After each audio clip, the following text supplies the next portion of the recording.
Hay un ranking que fue presentado por la revista The Economist que dice que Santiago es la cuarta ciudad más cara para vivir en América Latina, superada solo por Ciudad de México, Montevideo en Uruguay y Ciudad de Guatemala. Transporte, servicios básicos fueron claves para el resultado. Es parte de la canasta, ¿verdad?, que se constituye en este estudio que vamos a revisar junto a Roberto Saavedra, académico de la Escuela de Negocios de la Universidad Mayor. Roberto, bienvenido. ¿Cómo estás? ¿Qué tal? ¿Qué tal? Bienvenido, Roberto. Pero la verdad es que a los que vivimos en esta ciudad como que ya no nos sorprende mucho en el fondo, porque percibimos, sentimos en tantos servicios y bienes que esta es una ciudad muy cara. Pero cuando observamos el resultado y varios datos se hace bien interesante, como por ejemplo que estamos a un nivel casi a un 70% de lo que cuesta una urbe como Nueva York. Es realmente sorprendente. A ver, una cosa importante del estudio que hay que señalar, que este estudio se hace para expat. Se refiere a que las empresas buscan tomar antecedentes de la medición de servicios básicos, escuelas, arriendos, en fin, pero siempre pensando en una persona que una multinacional lo lleva a otro país. Entonces, hay que tener cuidado, digamos, con la comparación de que sea ese el perfil, digamos, de la información que se extrae, y no el costo de vida como el ciudadano común y corriente. Perdón, pero ¿y en qué cambia? Porque entiendo que aquí hay una canasta como de bienes y servicios. Correcto. Que es la que se mide. Son bienes y servicios muy específicos, muy distintos a los del ciudadano de a pie, el santiaguino que nos ve y dice, no, pero yo sí constato que esta es una ciudad cara. Es como la canasta del IPC, son como 160 productos. Efectivamente. El estudio lo que busca, y se diferencia, por supuesto, digamos, de la canasta normal, digamos, del ciudadano a pie, digamos, se refiere a que estas personas tienen prestaciones de un mayor costo.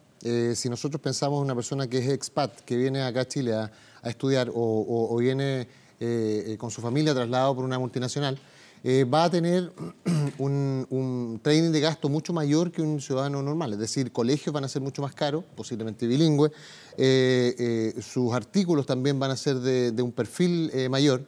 Y también, bueno, transporte, la vivienda no va a estar ubicada, digamos, en algún sector que sea de nivel medio o bajo. Entonces, por esa línea, esta canasta, digamos, va orientada a poder, así como lo hacen estudios de Mercer, que también, digamos, se dedica a eso, buscan checar información a estas compañías multinacionales para saber calcular cuáles van a ser los costos. A lo mejor esta canasta equivale al nivel del costo de la vida, claro, de la sociedad, de la capa social más acomodada. Podría ser que sí, claro, se acerca mucho más a eso, entendiendo, claro, que el ABC1 ya está instalado acá, ya tiene sus redes y podría ser levemente diferente a una persona que viene de afuera y tiene que, en primera instancia, ubicarse en un sector mucho más caro, a lo mejor, o en un colegio mucho más caro del que pudiesen tener el ABC1 a lo mejor ya considerado o tener sus niños matriculados de mucho antes. ¿Cómo ha sido el comportamiento, ya considerando y ya entendiendo lo que usted nos explica en términos de la diferencia y cómo hay que mirar este estudio? Igual lo podemos tomar como una referencia. ¿Cómo ha sido el comportamiento en las últimas mediciones? Entiendo que ahora estamos en el lugar 76 de los 133 ciudades del mundo medidas y caímos 10 puestos. Correcto. A ver, uno podría mirarlo desde un punto de vista positivo. Se está haciendo un poco más barato, digamos, que el resto de la urbe. Está haciendo un poco más barato para los expats, estas personas que mencionábamos recién. Pero hay que ver que eso, bueno, tiene beneficios en cierta forma, digamos, para todo el conjunto, no solamente para los expats, sino también para personas, ciudadanos que están en rangos medios. Cuando uno analiza estas cifras y ve, bueno, cómo se han movido estos últimos periodos, ese movimiento en el caso de Chile se ve que es positivo para el resto de los otros segmentos. Los ayuda, digamos, a tener productos o bienes y servicios más baratos, pero entendiendo que esos bienes y servicios están en un perfil alto.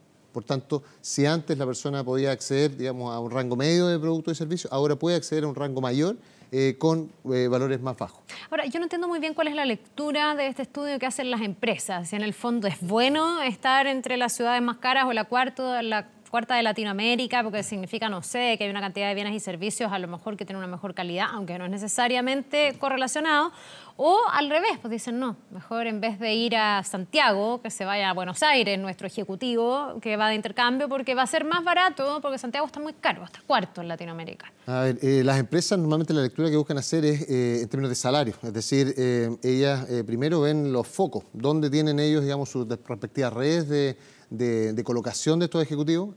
No porque una ciudad esté más cara, digamos, van a ahorrarse $1.000 o $2.000. Estamos hablando de un perfil de ejecutivo que sus sueldos son mucho más pero para algo estudian si es que es más caro o no, porque si la plata no importara, esto no se estudiaría, me imagino. Por supuesto. Pero a lo que voy es que el principal foco, el principal factor, digamos, es el polo de desarrollo. Es decir, donde Brasil, por ejemplo, uno podría pensar, ahí hay bastante potencial, es mucho más grande, la misma economía, el volumen que tiene, digamos, para poder demandar es mayor.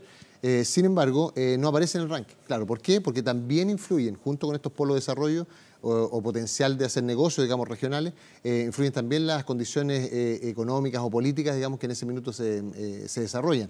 Brasil estuvo en una pequeña contingencia política, digamos, controversia, si es que había una tendencia u otra, qué tanto daño, comillas, le podía hacer, digamos, su economía. Sin embargo, no ocurrió eso, todo lo contrario, o sea, se potenció y, bueno, y ahora es, al igual como Macri, digamos, lo está haciendo en Argentina, después de un gobierno, digamos, de tendencia más expansiva, de mayor gasto, tiene que rearmar, digamos, su estructura para poder saber, digamos, cómo va a poder potenciar más en esa ciudad ese ejecutivo. Apretón que le está costando caro, ¿eh? Efectivamente. En un año electoral, ahí ya incluso se le están metiendo otras candidaturas. Es que siempre en la parte del gasto, tú siempre, eso ha ocurrido, Argentina sabe bastante de eso, siempre es fácil subir el gasto. Y después, cuando venga un gobierno que quiere ordenar un poco todo este esquema y nivelar o equilibrar un poco la... Tiene que pagar las cuotas. Efectivamente. Entonces, alguien asume ese costo. Oye, Roberto, a propósito de la región y a propósito de Argentina, me llama también la atención el reflejo de cuáles son efectivamente en nuestra región las ciudades más baratas, cuáles son las más convenientes. Era evidente que uno podía esperar por el contexto que Caracas, Venezuela, por su deterioro, fuera una de las más baratas y así lo es. Ya, pero mirado desde afuera. Desde afuera. Ahí está como la clave del estudio. Para el venezolano hoy día está mucho más caro todo. Exacto, sí. Pero como esto está enfocado para el que llega. Pero Buenos Aires, fíjate. Buenos Aires, bueno, llegó al puesto 126, sí. 125. Está casi el último. Efectivamente. Ahora, Buenos Aires, a pesar de que han subido los servicios y han habido ajustes en tarifas, para la persona que viene de afuera, claro, piensa que un ejecutivo o una persona, digamos, expat, viene de estándares a lo mejor de Europa, de Estados Unidos. Entonces, al final, está de un estándar alto comparándose con un estándar más bajo y va a ser más conveniente finalmente o va a quedar ranqueada más abajo Buenos Aires en esa línea. Roberto, hay que decir, porque nos puede estar viendo gente, no sé, desde Antofagasta, ciudades que siempre se ha dicho que son más caras incluso que Santiago. Aquí lo que se pone en el ranking o se pesquisa, digamos, son las capitales de los países. Principalmente sí. O las ciudades donde eventualmente vas a hacer negocios. Correcto, ¿no? Ciudades propiamente de negocios. Está mirado desde las empresas. Entonces, normalmente, claro, salvo que hubiese un desarrollo tal que Antofagasta empezara a competir con Santiago, digamos, en términos de mayor diversificación de los negocios. Ahora, en la actualidad, es solamente sabemos minería. Que eso solo pasa en el aspecto minero. Claro, entonces, como Santiago es mucho más intercultural y además, digamos, tiene muchos más negocios conexos, servicios, en fin. Entonces, tiene un foco distinto, es más amplia, digamos, la mirada que ven estas revistas, Mercer y Economist en esta unidad de inteligencia. Claro, ahora los top 10, los más caros. Ahí continúa Singapur, París, por cierto, Hong Kong, Zúrich, Ginebra, Osaka y Seúl. Claro, uno dice, bueno, ¿por qué esos países tienen esos niveles de costo de vida? Y al final uno tiene que cruzar, en algunos se da, no en todos, pero tiene que cruzar eso con el ingreso per cápita. Cuando uno ve los ingresos per cápita que tienen esos países, inmediatamente entiende que la lógica es que, claro, ganan mucho más, por tanto los servicios también y productos que se venden en esas ciudades también son más caros. Qué interesante esta óptica, porque ahí rápidamente me pregunto si es que cuando lo cruzamos en Santiago, o Santiago como referencia de Chile, digamos, se da esa misma lógica, porque estamos hablando de Singapur, que es uno de los tigres de Asia, digamos. Estamos hablando de Hong Kong, que es otro polo de desarrollo, Seúl, Osaka, países sobre todo asiáticos que han tenido un tremendo desarrollo en los últimos años. Nosotros lamentablemente somos un país todavía en vías de desarrollo. ¿Nos da en cuanto a nuestro ingreso per cápita para ser una de las ciudades más caras de la región? Claro, lo que pasa es que en el primer análisis están todos los países y ahí van a estar los top 10, digamos, con mayores ingresos per cápita. Cuando vemos a nivel regional esto, nos damos cuenta que en la región somos un poco los más estables. En la región somos los que hay mayor potencial de desarrollo, digamos. Perú también, digamos, está también en esa línea. Lima está detrás de nosotros. Exacto, Lima está precisamente quinto, digamos, compite. Está en el mismo lugar, digamos, que Santiago. Entonces, cuando uno analiza esto, tiene que decir, claro, si uno se compara con toda la urbe, en el análisis que hace regional, Chile sale muy bien evaluado y dentro de esa evaluación, por supuesto, que va también la correlación de que es más caro. Ya, pero tú dices que está calzado en el fondo, que tenemos un PIB o un per cápita... 22.000, 23.000 dólares, digamos. Que se condice con ser la cuarta ciudad más cara de Latinoamérica. Exacto. Inclusive, en las proyecciones que hay del FMI, aparece, digamos, para el 2019 al 2021, PIB cercanos a 26.000 dólares. Entonces, hay un aumento de 3.000, 4.000 dólares, digamos, que aún queda en un año, 2 años, digamos, que generarse. Es posible que eso potencie también el aumento también de precios. Ve lo que ha pasado los últimos 20, 30 años con el metro, o sea, la UF, digamos, metro cuadrado de terreno. Entonces, van presionando también otras variables como son, no solo el ingreso, sino como son también la demanda por terreno y que ya no puede crecer más esta ciudad en este polo de desarrollo, entonces empiezan a subir los valores metro cuadrado. ¿Sabes qué? Bueno, el tema del PIB per cápita es súper referencial, sobre todo en países como el nuestro. Porque yo, por ejemplo, puedo entender que un parisino o un ciudadano que viva en otra ciudad desarrollada o neoyorquino, claro, su per cápita esté mucho más en línea con lo que realmente es. En las sociedades más desiguales, esos 23.000 dólares, yo te aseguro que hay mucha gente que no los ha visto jamás ni los sueña. ¿Y dónde está el tema? Hace un tiempo atrás, yo no sé si este estudio mide estas cosas tan específicas, pero hace un tiempo atrás me tocó leer un estudio que comparaba el valor de los estacionamientos en el mundo. Y Chile está dentro de los más caros. Claro. Y ahí estás hablando de un servicio que no es de élite. O sea, el precio del estacionamiento minuto de Chile es equivalente al que te cobran en París, que es una de las ciudades más caras, e incluso Nueva York. Y ese estacionamiento lo paga el... Parejo, cualquier persona, digamos, que tiene un vehículo y tiene que llegar, sí. Ahí se da claramente que la demanda. Al final llegamos a la misma correlación que te mencionaba respecto al valor del metro cuadrado de la UF, digamos, de habitacional. Cuando tú tienes terrenos que cada vez más se ven presionados por temas inmobiliarios, no es posible, suben las regulaciones inclusive, bajan las alturas de los edificios, entonces empiezan a tener mejor calidad de vida las personas que viven en esa zona, pero se hace también más con caro. el mismo poder adquisitivo. Exacto. O sea, estás hablando de un promedio, por ejemplo, en términos de tarifa de estacionamiento, Chile, los minutos más caros, 60 y tanto. 61 minutos en el centro de Santiago, el estacionamiento más caro. Entonces, en esa dinámica, claro, uno vuelve a tener la correlación, si no es ingreso, entonces vas a tener una demanda del terreno fuerte y va a hacer finalmente que las personas estén dispuestas a pagar por eso. Va a llegar un minuto, como ya se está dando hace 2 años, 3 años, que proyectos como Auto, que son de estos vehículos que tú los dejas en cualquier lado, los tomas, claro, en general, aplicaciones que buscan facilitar traslados, que no tengas propiedad. Como las bicicletas. Efectivamente. Entonces, bueno, y pasa en materia inmobiliaria en ciudades como París, no sé, y en otras urbes muy, muy pobladas, que ya la gente no aspira a comprar ahí una casa, sino más bien a rentar un piso, compartirlo incluso entre los jóvenes, que es muy habitual. Ya no hay cómo comprar, los precios se han elevado a cifras estratosféricas. En Hong Kong entiendo que es brutal, o sea, un departamento puede costar no uno, sino que los 2 ojos de la cara. 1 millón, 2 millones de dólares, entonces... Una cosa muy pequeñita. Cuando uno ve ese análisis y lo cruza acá en la capital, entiende que la tendencia va un poco hacia allá. ¿Quiénes van a ser los actores de esa transformación? Por supuesto que los millennials, preferentemente. Y gradualmente van a ir adoptando más estas tecnologías. Uno en la calle, digamos, ya no solamente son las bicicletas, sino también scooter. Claro, scooter. Entonces, eso gradualmente va a ir permeando y después te vas a dar cuenta que, claro, tomar toda la línea, digamos, de llevar tu vehículo, tardarte, digamos, en estacionar, ¿cómo se llama? Invertir en un taco de, no sé, media hora, 40 minutos o más. Las personas van a empezar a cambiar sus hábitos. Y ahí van a ver el tiempo que ganan en esa...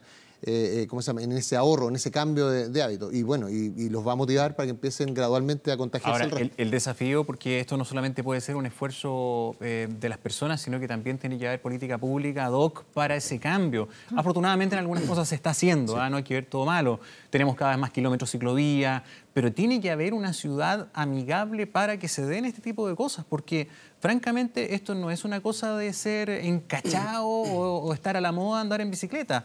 Hay muchas personas que ya la mantención de un vehículo, por modesto que sea, aunque sea el Citicar más económico, es un censo. O sea, entre la mantención, combustible, tag, en fin, O sea, 3%, 4%, empieza a subir, digamos, el porcentaje de que destinas de tu ingreso. Claro, tu ingreso total se te está yendo a veces el 30% o más, y hay que comer, hay que estudiar, hay que, en fin. O sea, necesitamos ciudades que estén adecuándose a este cambio. Ahora, pero perdón, siento yo que, obvio, uno dice, lo necesitábamos también pensando en los estratos socioeconómicos a los que más les cuesta, pero para que Chile, o Santiago en este caso, se convierta en la cuarta ciudad latinoamericana más cara, quiere decir que también hay una demanda interna por esos servicios. No es que solo es cara para los que vienen de afuera, tiene que haber dentro de nuestro país también un estrato socioeconómico alto, muy pujante, que es capaz de llevar ese nivel de vida. O sea, es muy difícil que los precios bajen.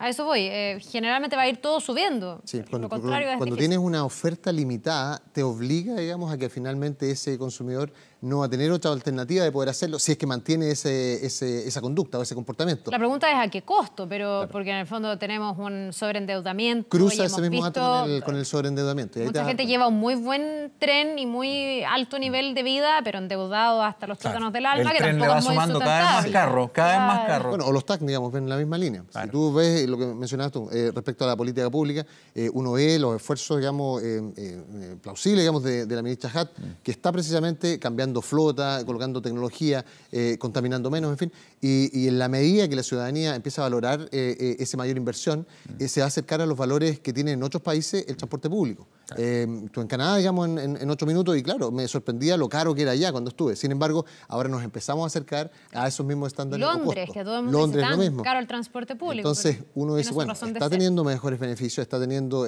un servicio ya más de mejor calidad, pero eso alguien tiene que pagarlo.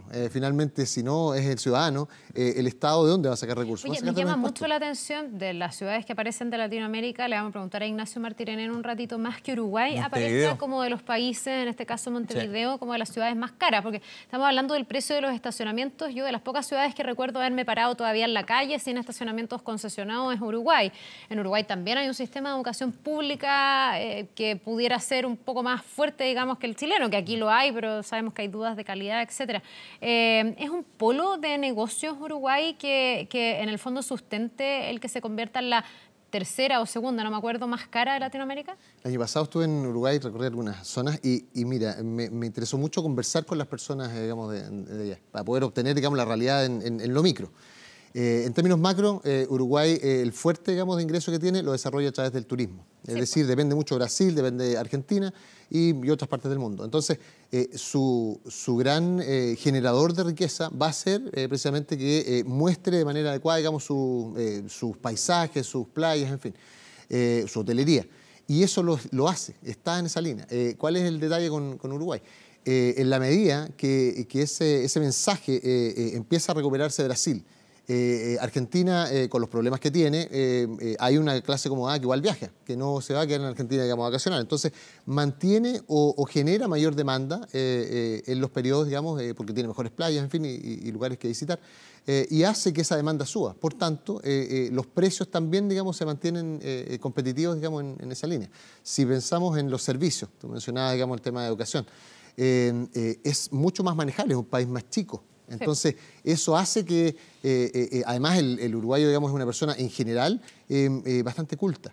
Yo, en cierta forma, veo el promedio, no puedo extrapolar, pero veo el promedio que tiene educación el chileno y uno ve bastantes ausencias, digamos, de interés por saber más, interés por dejar a lo mejor de ver, con todo el respeto que tengo a las teleseries, pero en esos mismos tiempos a lo mejor dedicarse a invertirlo más en formar sus habilidades más duras, digamos, conocimiento, en fin, y poder analizar eso, pero no se da. Es decir, hay un letargo un poco en general de una clase media y baja importante, que la media ya lo está invirtiendo, porque uno ve, esto uno lo cruza con en qué destinan las personas los recursos de su ingreso, porcentualmente. Y aparece en los niveles altos, que es del orden del 12 al 17%. Si uno cruza esa misma, de sus recursos, lo destina a estudios, familia promedio. Y si uno ve, por otro lado, el grupo socioeconómico más bajo o medio, se dispara inmediatamente al lugar número 11 o 12 en el ranking, con un 7 o 6% de recursos que destinan a esa variable. Uno dice, pero es que lo que pasa es que es gratuito, podría no. Ya, pero también va a tener una contrapartida de menor calidad. Entonces, finalmente, si uno no lo dice esto en medios públicos, pudiera pensarse que el chileno es culto, digamos, una persona educada y que puede competir con otros profesionales. Uno va y se hace la pregunta, bueno, ¿por qué los venezolanos, digamos, colombianos han penetrado tanto, digamos, en el mercado laboral chileno? Bueno, porque están mucho más formados. Entonces, cuando uno va, yo hago clases también, entonces, además veo empresas, entonces, cuando uno ve esta línea, esta diferencia, uno busca percibir cómo les saco mayor provecho a estos estudiantes que están en bruto y que necesitan, digamos, Te metiste mayor conocimiento. en temazo, Roberto Saavedra, que es la educación. Sí. La verdad es que a mí me llama la atención en lo personal y coincido mucho con lo que tú analizas, sobre todo la experiencia rica que estamos viviendo de una tragedia, que es el éxodo venezolano. Correcto. Es una inmensa cantidad de gente que se estima de aquí a este otro año podrían llegar a 5 millones, según el informe de la ONU, que salen de su país con el corazón roto, porque no salen porque quieren, y con una capacitación de alto nivel, que se percibe solamente al tomar, por ejemplo, un vehículo arriendo, un Uber, qué sé yo, con un conductor que tiene solamente un tema, el manejo de vocabulario, que ahí se nota, o sea, es muy notable cuando una persona maneja 600 palabras a 3.400, por decir algo. La riqueza, la manera de expresarse, la capacidad, ¿verdad?, de incluso sociabilizar, de integrarse a una sociedad. Entonces ahí uno se pregunta, bueno, en 20 años hemos estado discutiendo cuestiones sí importantes, acceso, financiamiento, paz, infraestructura, pero lo que enseñamos en el aula y para dónde se apunta, que también es parte del desarrollo de las sociedades y de los países. Mira, la visión que uno como docente y como profesional, digamos, del área financiera o economía, uno analiza eso y ve que cada vez hay una tendencia más fuerte, digamos, de los millennials en particular, de exigir más que de dar. Entonces, en la medida que tú tienes estudiantes empoderados, eso es bueno porque cambian la sociedad y ayudan en cambios que son necesarios. Pero en la medida que esos estudiantes no solo se dedican a eso, sino que además se dedican a formarse a sí mismos, no basta el reclamo vacío. Decir, yo necesito esto, es mi derecho. ¿Qué contenido tiene atrás? No, ¿Quién va a financiar eso? También ¿Cómo? Claro, con la mano con los deberes. Entonces, si tú tienes, y eso lo cruzas con la información que aparece, digamos, en muchos datos estadísticos de hogares que tienen solamente monoparentales, que tienen solamente, o en este caso, digamos, solo un jefe de familia, una mamá con niños o un padre, digamos, solo con niños, no dos personas como sustentando ese hogar, te das cuenta que hay más vacíos de liderazgo a esos hijos. Entonces, esos hijos van a tener espacios que finalmente nadie los lidera y van a ir a la calle. Entonces, ahí hay harto que hacer, digamos, en términos de construcción. Bien, pues Roberto Saavedra, académico de la Escuela de Negocios de la Universidad Mayor, gracias por habernos acompañado. Un placer. Que te vaya muy bien. Adiós. Buen día.